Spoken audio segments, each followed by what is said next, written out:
Hey there, everybody. My name is Tom of MTG Radio, and I got a fun one for you. This is a deck that I kind of brewed up because I really don't know the genesis of this deck, but I think it's pretty fun. This is a 5-color +1/+1 counter deck. That's right, you heard it right. 5 colors filled with +1/+1 counters. So +1/+1 counters are really mainly focused in green, blue, and white, but it also extends into black and red a little bit. And so one day I was just kind of like, there's so many cool +1/+1 counter shenanigans you could do with creatures like Marchesa, with stuff like Gov, combined with cards like Experiment Cross or Scourge or Skull of Veil, that I really wanted to try out. And so I'm going to bring you a little bit more of a fun deck today. That one's going to be 5-color +1/+1 counters. We're playing Sliver Queen as the heading of our deck. White, blue, black, red, green for a 7/7 legendary Sliver. 2 mana to put a 1/1 color Sliver creature token onto the battlefield. Pretty simple. Playing against 3 other decks. Our top left player is playing Scion of the Earth Dragon. White, blue, black, red, green for a 4/4 legendary dragon avatar with flying, and for 2 mana, you can search your library for a dragon permanent card, put it into your graveyard. If you do, Scion becomes a copy of that card until end of turn, then you shuffle your library. We're going to utilize a keynote as F8. As long as the lands are tapped and we cannot activate abilities with 0 less, we'll be auto-healing the turn. Just going to make life better. And trust me, we want life to be better. This is pretty cool. So we drew Hardened Scales, which is a new card from the most recent set. So what I'm going to do is I'm going to play this Breeding Pool in the play tapped. And then next turn we'll be able to play Hardened Scales and then play like Crumbling Necropolis, because that has to come into play tapped. And then we might just go untapped for Scourge. So we'll have a 3/3 for 3, which would be pretty cool. Our middle player is playing the Visa Cold Eyes. 3 triple red. That's wrong 2 different ways. 3 double red for a 3/3 human. Each creature that's a barbarian, a warrior, or a berserker gets +2/+2 and has haste. That includes everybody's creatures, actually, including our own. Our top right player is playing Riku with 2 reflections. 2 blue, red, green for a 2/2 human wizard. Now, whenever you cast a sorcery, you can pay blue and a red. If you do, you get to copy that spell and choose new targets. Whenever another non-token creature enters the battlefield under your control, you may pay a green and a blue. If you do, put a token that's a copy of that creature onto the battlefield. He's just going straight tap lands. Expect tap lands to be the par for the course for a little bit here. Also, if our opponent destroys our Hardened Scales, we really don't care too much. It's not a big thing, you know. So it should be fine. Because we are 5 colors, our mana base is very wonky. 5 colors is still, hey, Juniper Order Ranger. Oh, Juniper Order Ranger to Hardened Scales. Hello there. Even though our mana base is pretty wonky, it usually ends up working out. A little bit of faith goes a long way. For my 5-color mana base, I like to add in more basic lands than others, I've found. Even for something like our 5-color upheap deck, we have more basic lands, so we can take advantage of cards like Cultivate and Kanama's Reaches. Being able to go up a land against our opponents, put an extra land to our hand, especially in a 5-color deck, is just super awesome. Our opponent's actually playing Nature's Lore, our other 5-color player. When a green, search your library for a forest card, put that card into the battlefield and shuffle your library. With shock lands and with original duels, you can get non-basic forests with that. So a good example is he could get a, let's see, a Temple Garden out here. So he's actually the white alpha of Nature's Lore. So he has green, black, red, white. He's a blue away from having 5 colors already. Oof. So the VC deck stuck on 1? That'd be disappointing, especially for a red deck that's trying to get aggressive. Oh, that's the worst. So our mono red deck stuck on 1 mana. Stuck on 1 land. Lucky for him, our deck isn't fast. I don't think our opponent's decks are that fast, so we'll have a little bit of time to kind of get used to what's going on, but not a lot. This is actually a pretty interesting situation for us as well. Depending on what we draw, we may actually go untap land Coalition Relic instead of going Scourge. If we draw a land, let's think about it. If we draw a land, we're probably just going to go Scourge next turn. If we don't draw a land, we're probably going to go untapped Coalition Relic. I want the Relic out there because playing Juniper Order Ranger with the Hardened Scales out is amazing. Astral Cornucopia. Everyone's getting the mana ramp except for our lonely mono red player. Triple X for an artifact. And there's battlefield X charge counters on it. You can tap it, choose a color, add 1 mana of that color to your mana pool for each charge counter on the Astral Cornucopia. I think we're just going to go Scourge. I like getting a 3/3 on the battlefield, and I like being able to hit our opponents in the face. 2 of my favorite things. Also limit the amount of damage we take, unless we just draw a better card. If we draw an untapped land, we'll probably still go Scourge. Oh, we might go Coalition Relic. I don't know. We'll figure it out. It's going to be interesting for our next turn. There's a lot of different avenues to take. If we're setting up for a quicker early game or a better late game, is basically what it comes down to. I just like the value off of Juniper Order Ranger into Scourge of Skull of Vale, but we can't play Juniper Order Ranger next turn no matter what, pretty much. So we'll have to figure this out. Our next draw should kind of nudge us in the direction we want to go. Is it going to matter too much? Maybe, maybe not. The Scion deck can go pretty quick if it wants to. One of the ways it gets quick is by getting a card like Skivix and just kind of hitting you in the face. It gets painful really quickly. There you go. Alright, Animar Soul of Elements, you say? Alright, we're just casting Animar right now. Did we mess it up? We didn't mess it up. Okay, good. Red, blue, green, Animar. That's our opponents. So Animar is blue, red, green for a 1/1 with prot white and black. And whenever I cast a creature spell, I get to put a +1/+1 counter onto Animar. Each creature spell I cast costs 1 less to cast for each +1/+1 counter on Animar. So next turn we're definitely going to go Coalition Relic, and then tapped Blood Crypt, and then go Juniper Order Ranger. Yeah, that is definitely the route, 100%. Life from the Loam. Nice. No lands in his graveyard, but it's a way to get lands into his graveyard. Loam is just straight up 1 green, return up to 3 target land cards from your graveyard to your hand. It dredges for 3. So this may be a much more graveyard-based Scion deck. So Scion's ability, which I read over earlier, but is still very important, so I really want to put this out there. Those dragons do go into the graveyard when you activate his ability, so it can be a very good reanimator deck as well. An Armana red deck just stuck on 1 land. Discarding Hamletback Goliath. That guy's probably never coming down, so it's a good discard. If you had told me I would have the first creature on the battlefield, I would not have believed you. So for 4 mana, we have a Greater Good. That is scary. And a Fairy Conclave, which isn't as scary. So Greater Good, definitely just one of the best creatures. One of the best enchantments. Coalition Relic. Sack a creature, draw cards equal to the attack creature's power, then discard 3 cards. I'm just going to immediately put a charge counter onto Coalition Relic. We are not going to pay 2 life for our Blood Crypt. We are going to attack our Riku player for 1, and we're going to pass. Sunscorch Region's a pretty cool draw. It's a card I've been experimenting with from Dragons of Tarkir. This video is being posted with the most recent set being released online being Temperature Mastered, but really just being Dragons of Tarkir. Sunscorch Region's a pretty cool guy. We're playing against 3 other people more often than not, so it does some pretty good work. Our opponent did Loam, but misses completely. Actually ends up discarding 3 visits. Sorry, ends up milling 3 visits, Skyshroud Claim, and Urza's Incubator. We finally got a second land for our Lavisa Cold Eyes deck. And pass. I'm pretty sure we can play Juniper Order Ranger into Scourge of Skull of Vale. That's going to be our goal. I'm pretty sure that's something we can do this turn. I'm not very sure, but I'm pretty sure that's how that works. Let's see what happens here.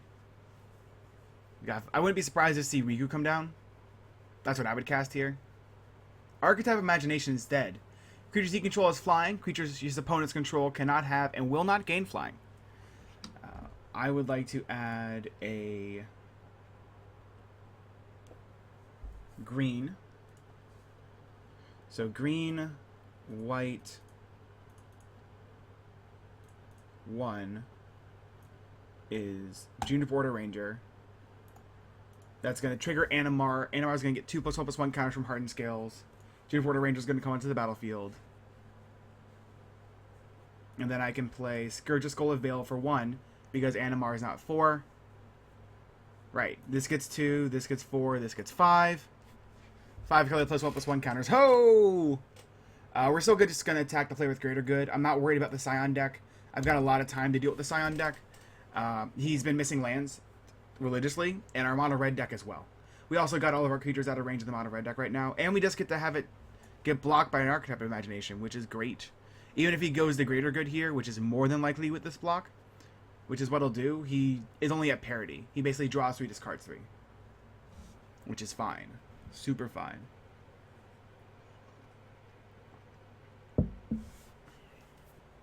We're getting a little far ahead, which actually, funnily enough, makes me concerned. Whenever you get this far ahead, it feels great. Often just leads to you losing. That might be a little defeatist. What I mean is, let's see what he dredged real quick. Dredges an Overgrown Tomb, a Kolagon, Storm's Fury, and a Sarkhan. So this is definitely a dragon version of Scion, which is good to see. He gets the Overgrown Tomb, so he finally gets the 4 mana. The reason why I say that is people will make sure you can't keep progressing your game plan at this rate that we're at. So I would not expect our deck to go unabated here. And now if we get another turn where we can just crash in, we aren't just going to go straight for the Riku player again this turn. I think we're definitely going to mix it up. More than likely, we're actually just going to cast a Hooded Hydra for a bunch. That way we will have a nice presence after our board gets Wrath. It's my assumption our board's getting Wrath. So the reason why I think that is we have a 5-5, a 4-6, and a 5-5 out on turn 5. That's really good. That's usually not just allowed commonly. Ooh, Goblin Kaboomist. Very good with Levisa, because he himself is a warrior. But one to write for a 1-2. At the beginning of your upkeep, put a colorless artifact token named Landmine onto the battlefield. With red, sack this artifact. This artifact deals 2 damage to target attacking creature without flying. Then flip a coin. If you lose the flip, Goblin Kaboomist deals 2 damage to himself. So with Levisa Cold Eyes out, you can just keep making mines, which is nice. This deck is running Aura Shards, which is a good way to deal with problematic enchantments. Greater good. So we'll see if we get the chance to.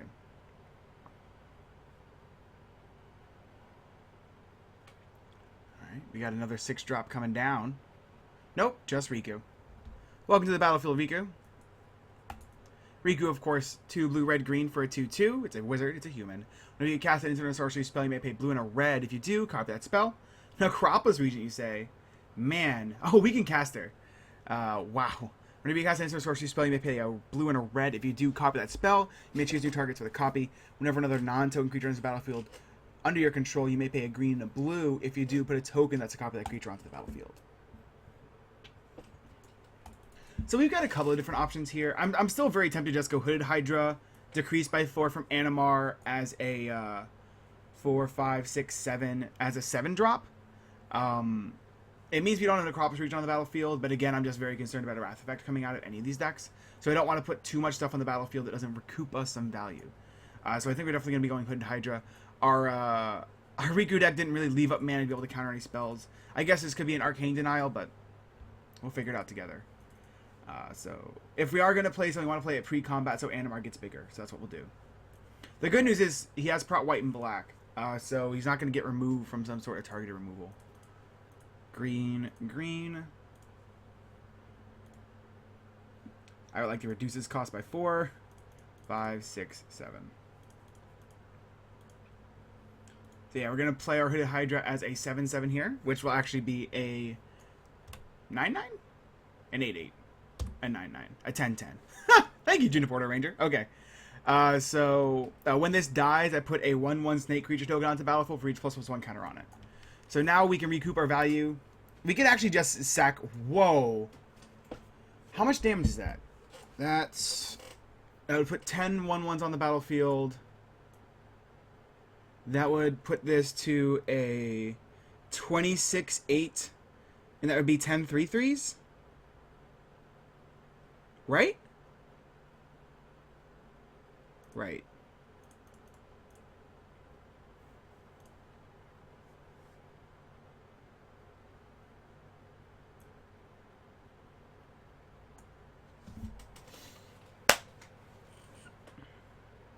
Right? So what I'm seeing is Hooded Hydra will put 10 1/1s on the battlefield, which would then give Juniper Order +20/+20 because of Hardened Scales. So if we... Yeah, we're not going to attack with our Scourge of Skull of Veil, actually. We're going to wait. Basically what I'm doing here is at the end of our Riku player's turn, we'll be able to sacrifice a Hooded Hydra with our Scourge of Skull of Veil, putting in 10 3/3s. Not to mention the fact that we'll also be getting a 16/16 Trampler. So if the board gets so this basically, the reason why I'm waiting on our thing is if our opponent plays Damnation or Wrath of God or something, which he's just going to loan back a Trop Island, so that's great. Silumgar, the Drifting Death, and Kolagon are also in the graveyard. We have to pay attention to that. He might have a reanimation spell here, like Necromancy. He does not. So we'll be able to put lethal on an opponent depending on what our Riku player plays.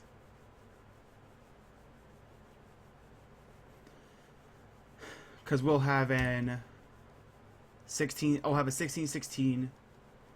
And we'll have, again, 10 3/3s. Due to Hardened Scales and Junior Porter Ranger. The landmine causes the Goblin Kaboomus to kill himself. Always sad. Lightning Greaves comes down. Alright, so all we have to worry about is this Riku deck. If the Riku deck plays... The card we're looking to... We're looking to get around the most is definitely Cyclonic Rift. Cyclonic Rift would be the worst thing for us to see here. If our opponent just, like, Wraths, that's fine. If our opponent, like, plays 2 Tidings, that's fine. We have a really good setup here. Out of 20 cards, 5 land, yeah. Our lone player has gotten really unlucky. That being said, our mono red player being stuck on 2, also not good. So, we'll see if we can squeak out a win here, depending on what, again, our Riku player does. Manamorphose getting copied. Not a good sign. Well, he hasn't copied it yet, actually. Is he going to? Okay. Manamorphose is cast. 1 red for an instant. Add 2 mana any combination of colors to your mana pool. Then draw a card. He's going to make a copy of that using Riku. This means that whatever he's doing, he's going to be doing during his main phase, which is good for us, actually. It means we get to know what the outcome of our opponent's turn is during his main phase, as opposed to being scared on his end step, which is great, actually. Just adding 4 green mana to the mana pool, too. There's a red, so he could copy another permanent. So he could copy another instant or sorcery if he has one. And he could also copy a creature right now. Those are things you always want to keep in mind when playing as a Riku deck. What can happen, of course. Alright, looks like whatever he's playing, he's not copying. Just Molgraph Monstrosity. Alright, we're killing a Riku player this turn. That's what that means.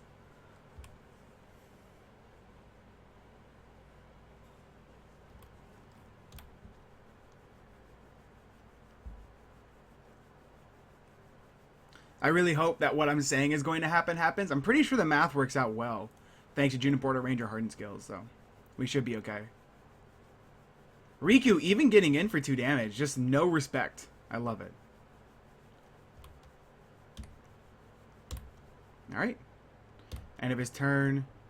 I would like to sacrifice this Hooded Hydra, which is going to put 10/1/1s into play. All of these are going to trigger our Junior Porter Ranger, which is going to put 2 counters on each, not 1. We can press F7 to layer like triggers. These are all going to resolve. We have 10 3/3 Snake to 26/28 Junior Porter Ranger. We have a 16/16 Scourge of Skull of Veil, and we just do a Cathartic Crusade. Hello and good luck.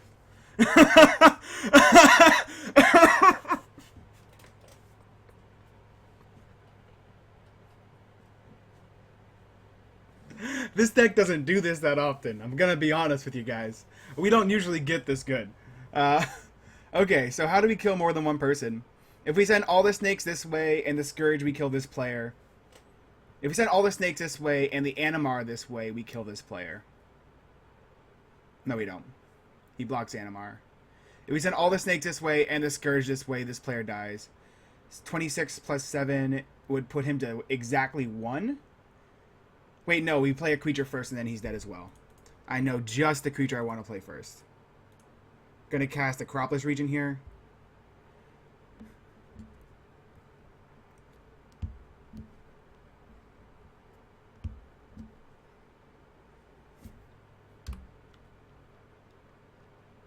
I feel like a mad scientist right now. It's beautiful. Gonna go to attacks. This is 37. All of these will attack our Riku player. This will also attack our Riku player. Our Scourge does trample. Those 2 players are dead now.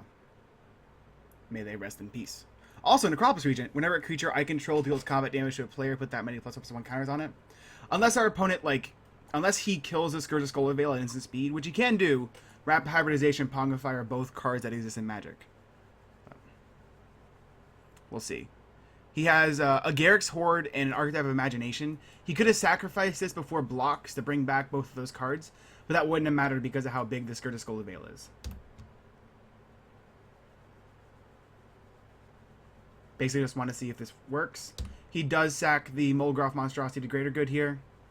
He gets back a Garrick's Horde and a Archetype of Imagination, neither of which really matter for this current attack.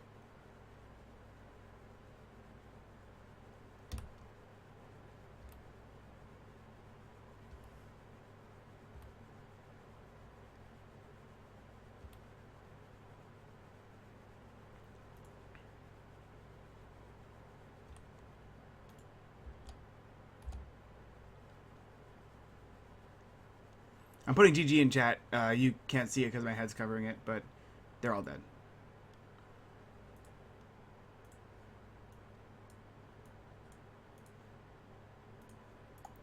We are going to always yield to our Necropolis region triggers.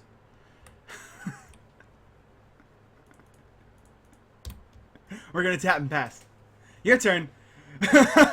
This is now a 33-33 Scourge, a 57-59 Juniper Ranger, a 19-19 Animar Soul of Elements. There isn't a single card that beats us here. We have won this game. Well, does Threaten get us? How close is Threaten, actually? Threaten's really close. Threaten's very close. We got Price of Progress. I like it. And I think that should be game. And we win the match. So this is our fun deck. And it worked. It really worked this one time. Welcome to Hardened Scales Juniper Order Ranger. I couldn't have drawn it up better myself, I'm not gonna lie. That does not happen like that very often. Sometimes... yeah, we had him. Shouldn't have kept the one-lander, though. He got the one-lander on 6, I think? Maybe a one-lander on 7? You definitely should have mulliganed past that. You're playing against 3 green decks? 3 green blue decks at the very least. You need to get at least 2 lands, but that's okay. He definitely got very unlucky that game. We did win a game against 2 hamstrung opponents. Our top left opponent really was unable to find the lands he needed even after loaming 3 times, and our middle player was stuck on 1 for a long time. But I don't really know what they could have done to get around our amazing 5-color +1/+1 counter deck. Aha! That was not supposed to happen that way. That was really not supposed to happen that way. So this was our Commander Sliver Queen. Again, white, blue, black, red, green for a 7/7, 2 mana. Put a 1/1 color Sliver Creature token onto the battlefield. Juniper Order Ranger was a card that just wrecked our opponents there. 3 green, white for a 2/4. Whenever another creature enters the battlefield under our control, we put a ++1 counter onto that creature and a ++1 counter on Juniper Order Ranger. We had a Hardened Scales, which was activating like a 1-mana doubling season almost that entire game. Especially in conjunction with an Animar Soul of Elements. It was basically just doubling season for a single mana. We have a lot of very weird cards in this deck. I would love to highlight some of them. One of my favorite cards is actually Solarian. This is definitely more of a personal card. 7 mana 0/0 with Sunburst, but you tap it to double the number of ++1 counters on it. This guy can get into a 20/20 and a 40/40 very quickly. Very fun that way. There's not a lot of proliferate in this deck because a lot of our creatures have +1/+1 counters on them already, or just give our creatures +1/+1 counters natively. Or we don't have many versions. We don't have much removal actually. Which, if I were to go back through this deck and pare it down, I would definitely add more removal. I would definitely add more artifact and enchantment destruction. But Aura Shards does a little bit. Definitely pulls a lot of weight in this deck. It is kind of one of our only ways to really get rid of artifacts and enchantments. And I think that's probably not that great. We do have a Forgotten Ancient in our deck and Increasing Savagery, which can put 10 or 20 counters on a creature if we really needed to, with cards like Doubling Season. But really, the card that just struck out there was Hardened Scales. Definitely just let us carry that game to its conclusion. Single green mana, if 1 or more +1/+1 counters be placed on a creature, we put an additional +1/+1 counter. Especially with effects like Proliferate, this is just doubling season for us, which is amazing. As you saw that game, it is amazing. And yeah, this is a very wonky build. I know I just put up some pretty high-powered builds before, so thought I'd show off a cooler deck that's just kind of very crazy. And somehow our experiment worked, which is awesome. I hope you had some fun, and I hope you enjoy the video. This is a little bit of a shorter one than usual, but I thought I'd put it out there because it was a whole bunch of fun. I had a bunch of fun doing it, I'm not going to lie. That Juniper Order Ranger was clutch.